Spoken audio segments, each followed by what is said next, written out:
Right then, let's get Tomás and Kevin to point us in the right direction if they can. And I suppose the place to start, Kevin, will be in Leinster, where we have the reigning champions and, as we've been saying in our discussion just a moment ago, the team that everybody expects to win the All-Ireland this year.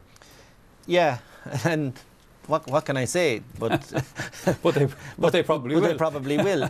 But of course, and we'll talk about this later, is history says that they probably won't either, because they don't tend to repeat. But Leinster looks fairly nailed down for them. I don't want to be disrespectful to any other county. I suppose if you're looking at the draw, they look to have it fairly nicely tailed off in the top half. Meath, Kildare, most likely in the bottom half. And who are the threats? Well, Laois will be a threat for sure. Beyond that, I don't see a lot of threat. So it looks like a Dublin-Meath would possibly be the pairing you'd be looking out for. Tomás, is this also saying something to us about the standard of football in Leinster? Leaving Dublin aside, and they are a good team, there's no question about that, but like in the past, even with a good team in the province, you would still expect a right fight for the trophy. You would. It's the biggest. I mean, 12 teams above there, Michael. You're expecting a few close battles. But I suppose over the past 3 or 4 years, you're looking at Dublin, you're looking at Meath, and you're looking at Kildare, realistically. You know, no disrespect to the other teams, but there's been nobody challenging them when it comes to July, when the Leinster final is on. You'd expect Dublin to come through really based on form and based on last year and based on the panel that they have. So it'll be very hard for anybody, I'd say, to compete with them. Mind you, Kevin, and you were alluding to it there a moment ago, you have been looking a bit closer into this and making the point it isn't as easy as all that to retain your title, as history has shown. Yeah, today's league title doesn't do a lot for me now, I have to say.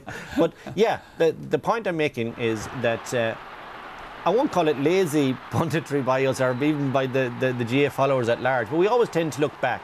But here you see champions being, easily put together for 2 years in a row. And you say, easily? No way. Yeah. Because Tomás's team were the last crowd to do it.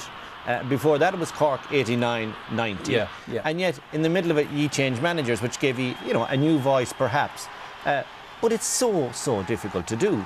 And that's why the rest of the country will be thinking tonight, look, Mayo have knocked out champions. In fact, I think, not in fact that I think it, absolutely have taken the champions out on the last 3 occasions. And sometimes... better at knocking them out than being them. Well, that's the bit that's missing, and of course Mayo will be hoping they can square that circle. But beating them in quarter-finals, the champions, beating them in semi-finals and beating them comprehensively. So champions don't have a good record in the Sam Maguire over the last 30 years. That is a fact. And that's the little thread everybody can hold on to now as the championship comes into focus. But that's the nature of it. It looks like Dublin. But is that lazy? Perhaps it is a little bit. Yeah, but to counterbalance that, Tomás, you are making the point as well that this Dublin team look like they have the resilience to certainly make a proper fight out of it. They do, Michael. I do think when you're trying to go, we were there ourselves and we were trying to win back-to-backs and it wasn't working for us. And sometimes in your head mentally you might think that you're okay and you might think that you're doing the same things right, you might think that the team are performing the same way, but that very often doesn't happen. It's only afterwards when you look back that you can say you're not mentally right. Dublin, from what I've seen this year and the comebacks that they have like when they went up to Tyrone, they needed to win and they got to win. Yeah. It was a brilliant performance by them. Anytime this year on the road against Mayo, last play of the game, they needed a goal. I suppose Jim Gavin will be looking at why were they in positions where they were needing goals at the end of the games. How come they're giving away maybe 10, 11 point leads against Cork, for example. But every time their big players have shown that experience, I suppose, that wasn't there in 2012 is there now.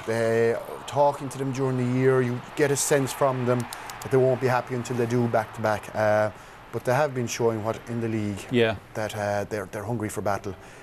This, I think, is key to them. Cluxton starting it off, simple ball down to Paul Flynn. It's absolutely the easy way they want to play football.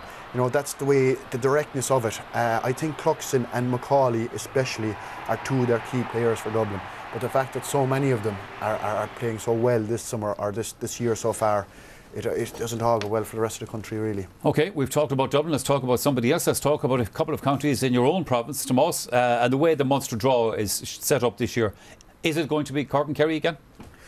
Look, I don't know. It seems to be that Kerry and Cork are a small little bit of ahead. You know, looking at the Tipperary-Clare game last night, I suppose you'd have to say that the level isn't quite at the standard that Kerry and Cork are. Cork are the farm team in Munster at the moment. They've had a great league under new management as well, so they'll be a bit hungry. They have a few good young players as well, but Kerry will be thereabouts. Kerry love Munster Championship. If they do get to the final, it'll be down in Páirc Uí Chaoimh. Kerry haven't won there in a few years, so look, it's something that you know, a lot of talk going on the fact that Kerry and Cork will possibly meet. Kerry never took other teams for granted, you know. That's why they're in the finals. Toughest province to predict, Ulster. Yeah, and not going to change anytime. Not going to change anytime soon. You look at what was going on today in Croke Park. So you can say for sure Monaghan are going to have a big say in it. Yep. Tyrone, we know, are going to have a big say in it. They were very unlucky in the league, could have been in the semi-final, and Dublin gone out of it just as easily.